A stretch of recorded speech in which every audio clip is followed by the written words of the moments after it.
Hi. Madam Rahayu, you mentioned that Sembang Ilmu is chill and chat, right? So I apologize in advance because my speech is not very chill, but we'll see. Good morning, distinguished guests. I'm Shaza Ishak, Managing Director of Theatre Ekamatra, an ethnic minority theatre company based here in Singapore. I've been running the company for over a decade, and only in 2018, which was our 30th year of existence, did we run our first ever fundraising campaign, which raised all of $4,000. In the years after, I've been pretty obsessed with philanthropy and fundraising, and I'm incredibly honored that I've been given this platform to share some of my thoughts, but mostly questions with you. And I'm so glad that I don't need to convince you that the arts is important. I mean, we are all at the Arts House quite early on a weekend at an event named Art and Heritage for and in Society, so I'm going to safely assume that I'm preaching to the choir. And if not, I believe that my esteemed colleagues who preceded me today have done a remarkable job to convince you. In fact, they've rejuvenated my love for the arts and belief in the arts, so thank you for that. I must preface the 15 or maybe 14 minutes I have left up here with the fact that I couldn't possibly cover adequately the issues around arts philanthropy and fundraising today, and that is not my objective either. I'm also only at the beginning of my research journey, and I see today as an opportunity to hopefully expand the circle of people who are interested in how inequity in the arts is affecting the very survival of ethnic minority artists and organizations. I am also going to say ethnic minority like 17,000 times, so brace yourself for that, okay? So in 2018, I started researching on arts philanthropy in ethnic minority communities and fundraising in ethnic minority arts organizations because I felt inadequate as an arts manager who was failing really badly in fundraising. I interviewed many artists and arts managers of ethnic minority descent and spoke to them about their fundraising journey, only to find out that every single person that I spoke to were no longer fundraising actively, save for letters to some foundations, because they, one, either didn't know how to do it and could not make the time to learn because they were already overwhelmed by responsibility, or two, had tried and failed for many years, were disheartened and no longer believed in fundraising as an income stream. According to an August 2017 article in the Straits Times entitled Arts Philanthropy Yet to Take Off Here, revenue from ticket sales make up only between 5 and 30% of income, and that most arts groups rely on a mix of government grants and private funding to cover costs, which essentially means that many of these ethnic minority organizations are only relying on sales and government grants. So what happens if there is one show that doesn't sell, or a grant that is not given, reduced, or not renewed? What happens during a pandemic when you can't create the way you used to, or you may not be able to apply for grants because you're not creating? How are other arts organizations able to have fundraising as a steady and sizable income stream?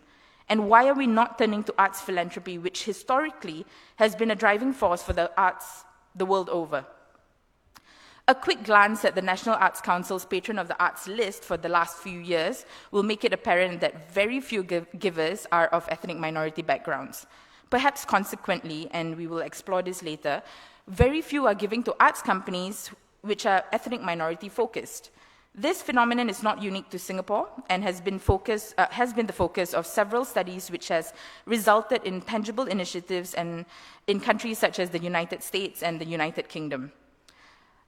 Yet, here, there is no public data on the statistics of donors to the arts with regard to ethnic background, nor any acknowledgement of any inequity in this matter at all.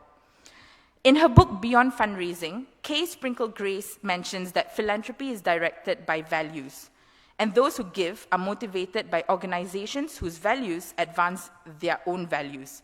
Could these be seen as a reason why not many are giving to ethnic minority arts organizations? Another book, The Science of Giving, explores how social factors serve as barriers of giving.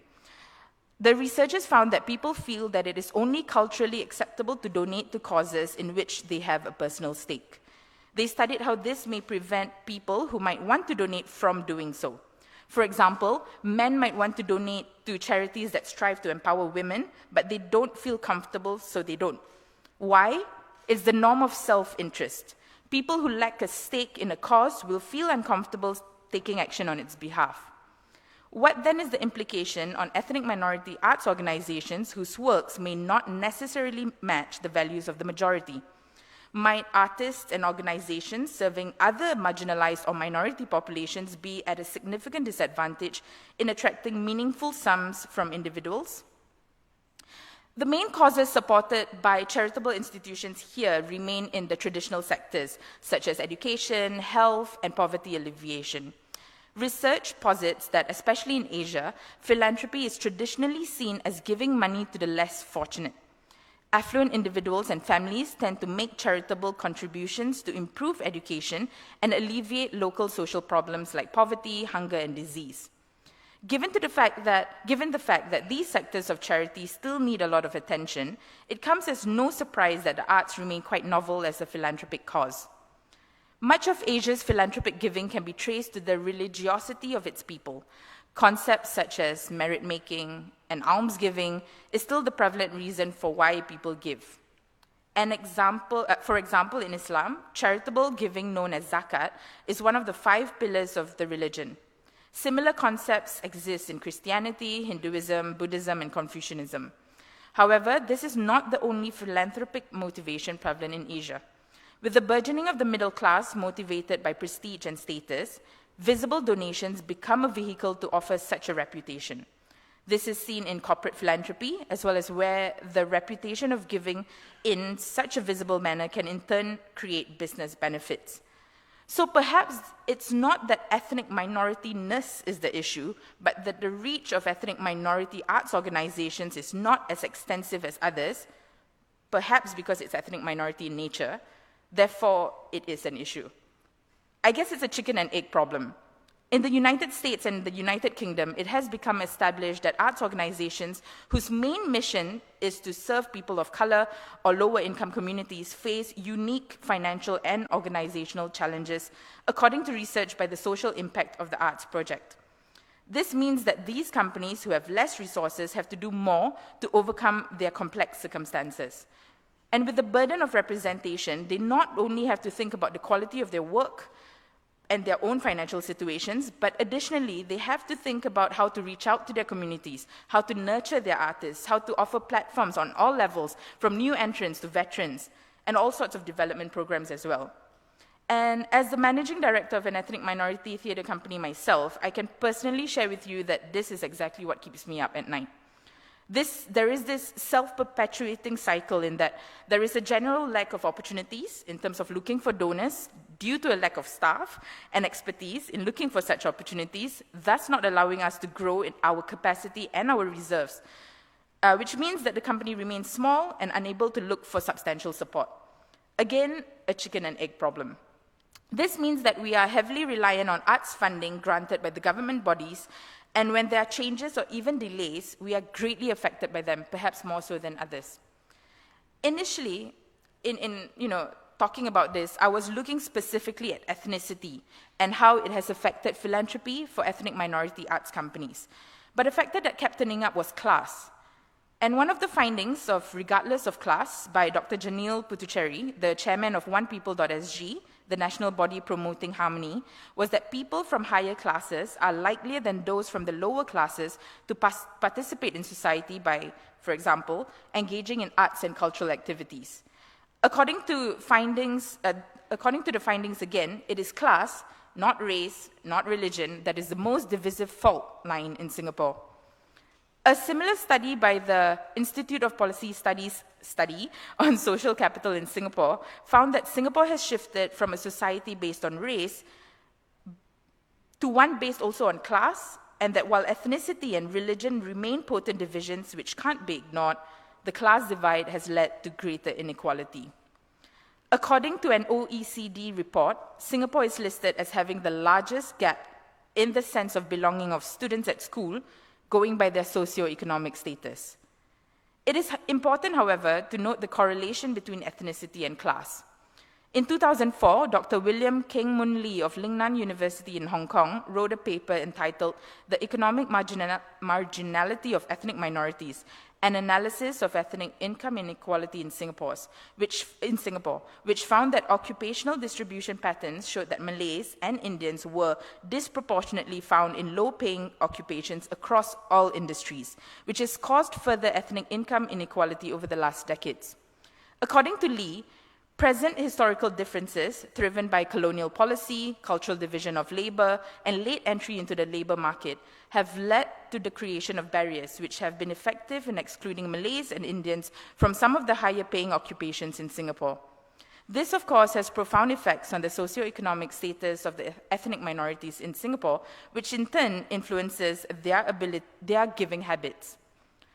And while it is not necessarily true that people give only within their own ethnicity, it has been shown that time and again, individuals give to causes that reflect their own realities and circumstances.